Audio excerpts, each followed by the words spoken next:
Ika-23 Kabanata. Dinala si Jesus kay Pilato. Pagkatapos noon, tumayo silang lahat at dinala nila si Jesus kay Pilato. At sinabi nila ang mga paratang nila laban kay Jesus. Nahuli namin ang taong ito na sinusulsulan niya ang mga kababayan namin na maghimagsik. Ipinagbabawal niya ang pagbabayad ng buwis sa emperador. At sinasabi niyang siya raw ang Kristo, na isang hari. Tinanong siya ni Pilato, "Ikaw nga ba ang hari ng mga Hudyo?" Sumagot si Jesus, "Kayo na ang nagsasabi." Sinabi ni Pilato sa mga namamahalang pari at mga tao, "Wala akong nakitang kasalanan sa taong ito." Pero mapilit sila at sinabing, "Ginugulo niya ang mga tao sa buong Judea sa pamamagitan ng mga turo niya. Nagsimula siya sa Galilea at narito na siya ngayon sa Jerusalem." Dinala naman si Jesus kay Herodes. Nang marinig ito ni Pilato, itinanong niya kung taga Galilea si Jesus. At nang malaman niyang mula nga siya sa Galilea, ipinadala niya si Jesus kay Herodes na nasa Jerusalem noon, dahil sakop nito ang Galilea. Tuwang-tuwa si Herodes na makita niya si Jesus dahil matagal na niya itong gustong makita, dahil sa mga nababalitaan niya at gusto niyang makita si Jesus na gumagawa ng mga himala. Marami siyang itinanong kay Jesus, pero hindi ito sumagot. Samantala, patuloy na isinisigaw ng mga namamahalang pari at ng mga tagapagturo ng kautusan ang mga paratang nila laban kay Jesus. Hinamak at ininsulto ni Herodes at ng mga sundalo niya si Jesus. Sinuotan nila siya ng magandang damit bilang pagkutya sa kanya, at saka ibinalik kay Pilato. At ng araw ding iyon ay naging magkaibigan ang dating magkaaway na sina Herodes at Pilato. Hinatulan si Jesus ng kamatayan. Ipinatawag ni Pilato ang mga namamahalang pari, mga tagapamahala ng bayan, at ang mga tao, at sinabi sa kanila, "Dinala ninyo sa akin ang taong ito na ayon sa inyo ay nanunulsol sa mga tao upang maghimagsik. Inimbestigahan ko siya sa harap ninyo at napatunayan kong hindi totoo ang mga paratang nyo laban sa kanya. Ganoon din ang napatunayan ni Herodes, kaya ipinabalik niya si Jesus dito sa akin. Wala siyang nagawang kasalanan upang parusahan ng kamatayan, kaya ipahahagupit ko na lang siya at palalayain." Tuwing pista ng paglampas ng anghel, kailangang magpalaya si Pilato ng isang bilanggo. Pero sabay-sabay na sumigaw ang mga tao, "Patayin ang taong yan at palayain si Barabas!" Si Barabas ay nabilanggo dahil sa paghihimagsik sa Jerusalem at pagpatay. Muling nagsalita si Pilato sa mga tao dahil gusto niyang palayain si Jesus. Pero patuloy ang pagsigaw ng mga tao, "Ipako siya sa krus! Ipako siya sa krus!" Sa ikatlong pagkakataon ay nagsalita si Pilato sa kanila, "Bakit? Anong kasalanan ang ginawa niya? Wala akong nakikitang kasalanan sa kanya para ipapatay siya. Kaya ipahahagupit ko na lang siya at saka palalayain." Pero lalo nilang iginigiit at ipinagsisigawan na ipako siya sa krus. Sa wakas ay nanaig din sila. Kaya pinagbigyan ni Pilato ang kahilingan ng mga tao na ipako sa krus si Jesus. At ayon din sa kahilingan nila, pinalaya niya si Barabas na nabilanggo dahil sa paghihimagsik at pagpatay. Pero ibinigay niya si Jesus sa kanila para gawin ang gusto nila. Ipinako sa krus si Jesus. Nang dinadala na ng mga sundalo si Jesus sa lugar na pagpapakuan sa kanya, nasalubong nila si Simon na taga Cyrene, nakagagaling lang sa bukid.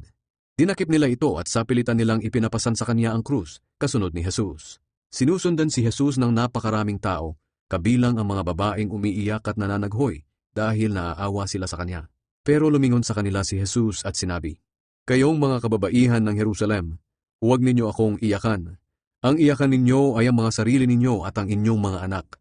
Sapagkat darating ang mga araw na sasabihin ng mga tao, mapalad ang mga babaeng walang anak at walang pinasususong sanggol.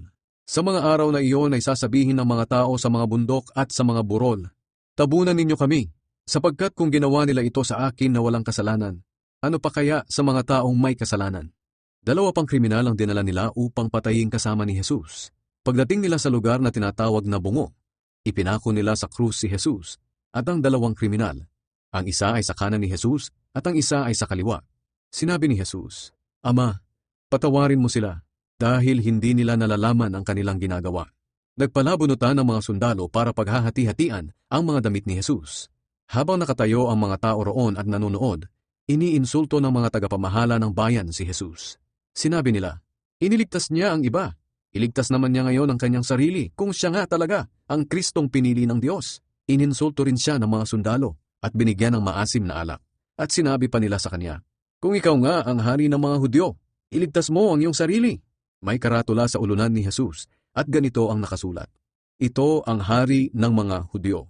Ininsulto rin si Jesus ng isa sa mga kriminal sa tabi niya, "Hindi ba ikaw ang Kristo? Iligtas mo ang sarili mo, pati na kami. Pero sinaway siya ng isa pang kriminal na nakapako. Hindi ka ba natatakot sa Diyos? Ikaw man ay pinaparusahan din ng kamatayan. Dapat lang naparusahan tayo ng kamatayan dahil sa mga ginawa nating kasalanan. Pero ang taong ito'y walang ginawang masama. Pagkatapos ay sinabi niya, Jesus, alalahanin niyo ako kapag naghahari na kayo. Sumagot si Jesus, sasabihin ko sa iyo ang totoo. Ngayon din ay makakasama kita sa paraiso. Ang pagkamatay ni Jesus. Nang mag-aalas 12 na ng tanghali, nawala ang liwanag ng araw at dumilim sa buong lupain sa loob ng 3 oras. At ang kurtina sa loob ng templo ay nahati mula sa itaas hanggang sa ibaba. Sumigaw ng malakas si Jesus, Ama, ipinagkakatiwala ko sa inyo ang aking espiritu.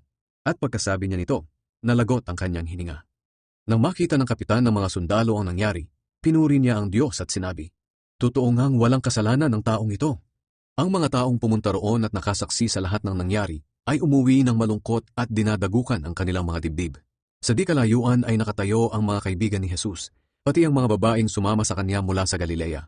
At nakita rin nila ang lahat ng nangyari. Ang paglilibing kay Jesus. May isang lalaki na ang pangalan ay Jose. Siya ay taga-Arimatea na sakop ng Judea. Kahit na miyembro siya ng korte ng mga Hudyo, hindi niya sinang-ayunan ang kanilang ginawa kay Jesus. Mabuting tao siya, matuwid, at kabilang sa mga naghihintay sa paghahari ng Diyos. Pumunta si Jose kay Pilato at hiningi ang bangkay ni Jesus. Inalis niya ang bangkay sa krus at binalot ng telang linen. Pagkatapos inilagay niya ito sa libingang inukit sa gilid ng burol na hindi pa napaglilibingan.